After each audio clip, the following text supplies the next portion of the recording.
t'as craqué! Ça va bien se passer. Oui, peut-être. Les amis, il y a quelque chose qui flotte dans l'air, comme un parfum de ras-le-bol, voire de rébellion contre Emmanuel Macron, y compris au sein même de la Macronie. Ça sent mauvais. Bon déjà, plus personne n'écoute Manu, hein. En témoigne le flop de son interview sous France 2, très peu regardé. Je vais pas revenir là-dessus, j'ai déjà fait une vidéo sur le sujet.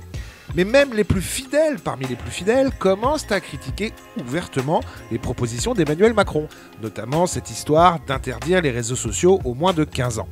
On va écouter Yael Braun-Pivet et vous allez voir que ce qu'elle dit est à l'opposé total de Macron.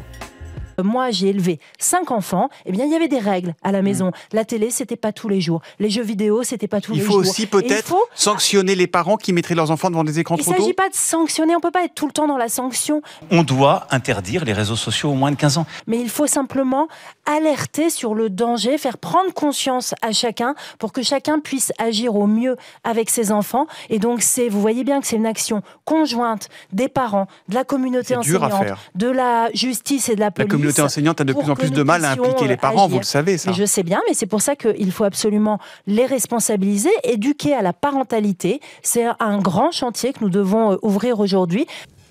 Ouais, c'est pas faux. Et quand c'est un citoyen lambda qui s'exprime, un gueux, eh bien il dit tout haut, en direct, ce que beaucoup ruminent derrière leurs écrans, non sans un certain sens de l'humour. C'est plus même, j'ai envie de dire, de manière générale, peut-être même lui, et vis-à-vis de son gouvernement, en fait, que les Français en ont juste un petit peu ras-le-bol.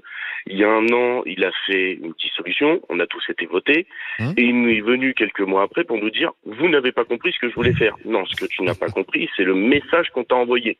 Ce qu'on veut, c'est que tu t'en ailles, et que tu t'en ailles par la porte, et que tu ne reviennes pas. Même si on sait très bien que tu trouveras un moyen de te réinsérer dans le privé, comme tu l'as fait avec tous tes copains, et il n'y a pas de souci. Mais ce qu'on veut, c'est que tu t'en ailles. Dégage, connard! Casse-toi! Allez! Je vais plus jamais te voir, dégage! Le problème, en fait, c'est juste qu'il est totalement, en ce moment, je ne sais pas ce qui se passe.